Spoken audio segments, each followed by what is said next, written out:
For years I've wanted a baritone guitar. The reason being is I love those solos that Glen Campbell played on his songs Wichita, Lineman and Galveston. Galveston being my favourite, but here's a little clip to show you what I mean.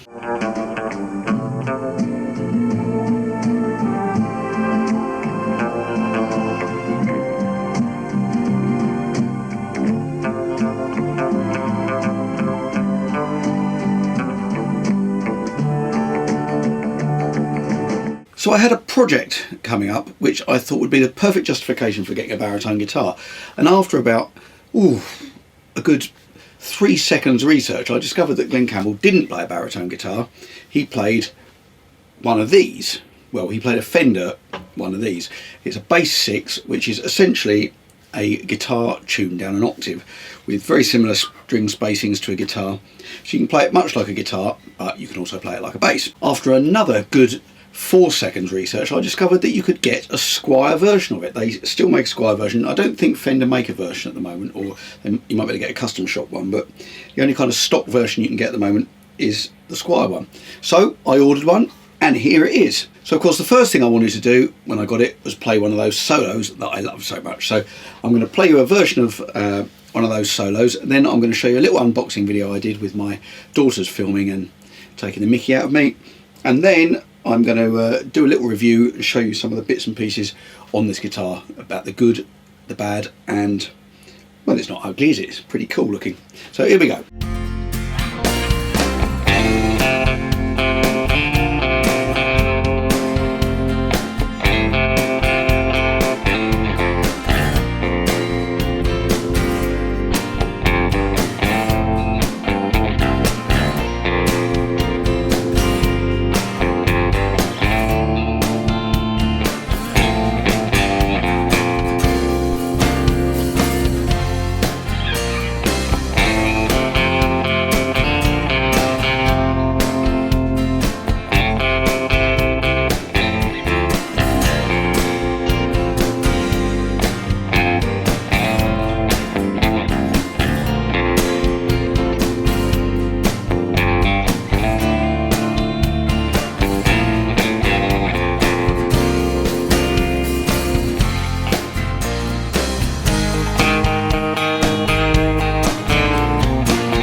As it's my birthday tomorrow, I thought I'd buy myself a nice birthday present. Now, the reason I've got this, Ellie's filming me. We've got Casty over here, and they are completely disinterested, as per usual. I haven't got a new guitar for some time. Well, this is not as bad as the other things that you've got. This is okay. Bass 6, and the reason I want one of these, originally I wanted one of these because it's what Glen Campbell plays on Galveston and... Galveston. Yes, and Wichita Lineman. But also on the Beatles thing I've just been watching, it's what, when George Harrison or John Lennon have to play bass because Paul McCartney's playing guitar or piano, they are playing a Fender one of these, the same colour. And that was just by coincidence.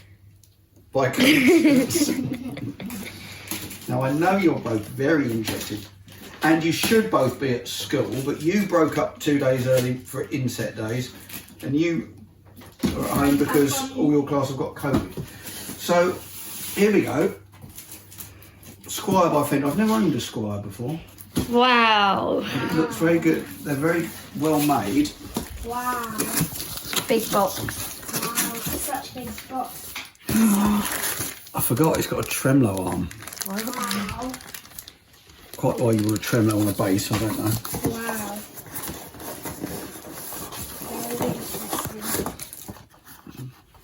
Move. Take that. Right, here we go. 3, 2, 1. Pull that in. Not too fast. Smash, broken. Is that? Right, go on then. Pull it. Oh, that's quite cool.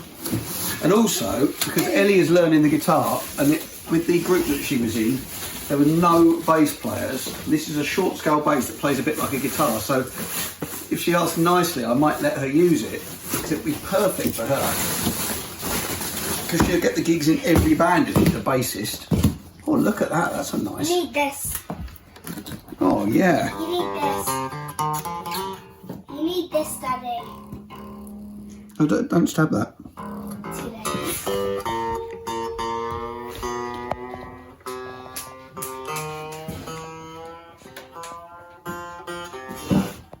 What are those? There's switches for each of the pickups, I'm not quite sure.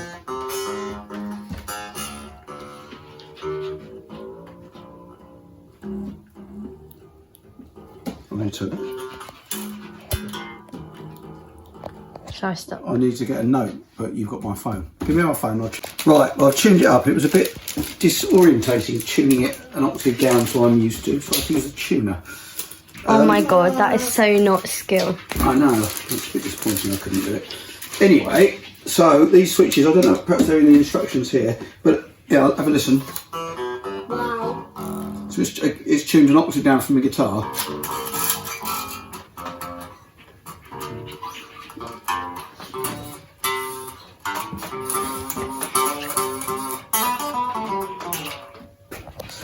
Let's try the tremolo arm. Oh, it just pushes in. There we go. Oh, jeez, I fell over the box. Not a very good place to put it. Yeah, it's a tremolo arm, all wobbly in the holder, like Fender ones normally are. Don't know what they do, but it's nice. It seems nicely made. It's very reflective, like, look. Galveston, see me? Galveston. Yeah, look, wait. I can see my hand in the reflection. What I'm going to do is I'm going to go and I'm going to record a track and do a proper review of it, see how we get on with it once I plugged it in. Bye. Thank you. The other thing that I discovered after I'd got this, or after I'd ordered it actually before I got it, was that this is an exact copy of the one that the Beatles used.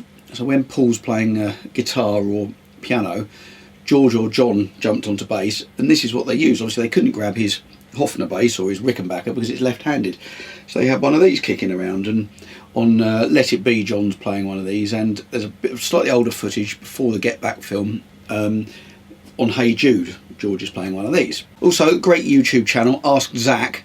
I found after I bought it, I've watched a lot of his episodes, but I hadn't seen the one on the Bass 6, so I've since watched that. He's got a really good playlist of lots of tunes, people using these. There's people like James Burton, various other things. And I found another really good video, Scott Poley pedal steel guitar. He did a great video on the Bass 6. He played a couple of great tunes on it. He also did a really good playlist of tunes that use a Bass 6. So when I got this out of the box, the first thing I thought was how great it looks. These are £400 roughly in the UK. And it's got a bound fretboard. The woods aren't sort of rosewood and things like that. They're made of cheaper materials or more available materials. It's a decent weight. Whoops, I must stop knocking the end. It's longer than my guitar. It's been staying in tune. The machine heads work well. The tremolo, which I'm not sure how useful that is on a bass, but that's what it had on the original one. That seems to work. The electronics all work. It's not noisy, it's not buzzy. The only couple of little problems, and this is a common fault with these apparently, is it's very difficult to get the bottom string, the intonation right on the bottom string. I haven't got this plugged in, but if you listen.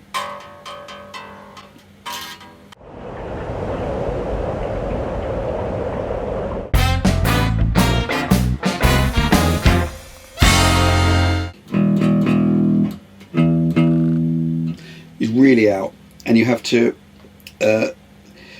move that forward. I haven't done it yet because I've basically started doing this video pretty much after I got it out of the box. So,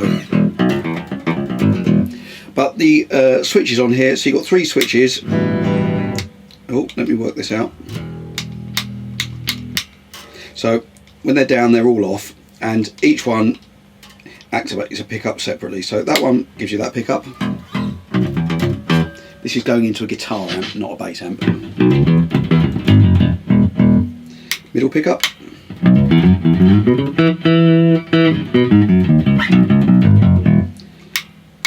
Bridge pickup. And you've got this strangle switch. It's kind of like a low roll off, like a high pass filter. So you put that on, and it's quite good because it stops the bass interfering with the bass guitar on a track if you've got it in a track. So hear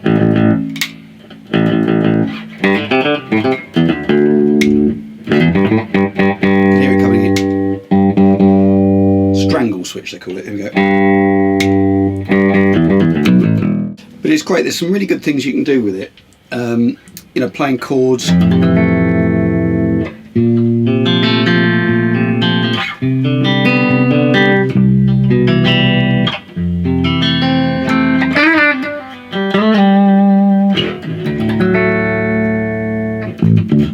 it works as a bass too. I'd love to use it on a gig on bass, but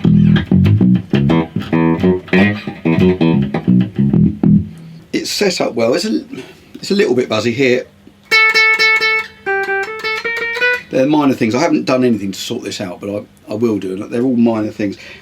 And after a little bit more research, and particularly on Scott Foley's video, he's put some great links. There's a couple of companies that do replacement bridges for these Squier copies, and they've got a slightly longer unit there, which gives you more room to adjust the intonation. So I might have a look at getting one of them if I can't make this work. The other thing people seem to do, they seem to quite like flat wound strings on these. Now there's a set I found, but they're about 50 to 70 quid, so I'm going to see how I get on with those. I'll stick with these ones for now and see how well they get on. And once they go a bit dead, perhaps I'll see if I like that more dead sound that I'll probably get from flat wound strings. So it's made in Indonesia. This is the first Squier I've ever owned. My very first guitar was a Strat copy, but it was much cheaper than a Squier, and then I was lucky enough to progress straight to a Fender after my first Fender copy. So I've never had a Squier before, but I'm really impressed with how this is built. So I'm going to do another track now, something with some sort of bass elements and some higher up stuff that you wouldn't be able to do on a normal bass. And in a different style, not another country tune, kind of funky thing. I hope you enjoyed the video. I hope that was useful, and maybe it might have made your mind up whether you want to get one of these things. I've only just got it. I don't know how useful it's going to be. I'm going to use it on the project that I bought it for, but I can't really fault it. I can't see any reason. It's so cheap why you wouldn't get one, and I'm not going to probably sell it because it won't be worth much second hand. So it's the kind of thing that's probably quite handy just to have kicking around for various reasons. So all in all, I like it. So please hit subscribe, hit like if you like the video, leave me a comment, and I'll see you on the next video.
Something like that.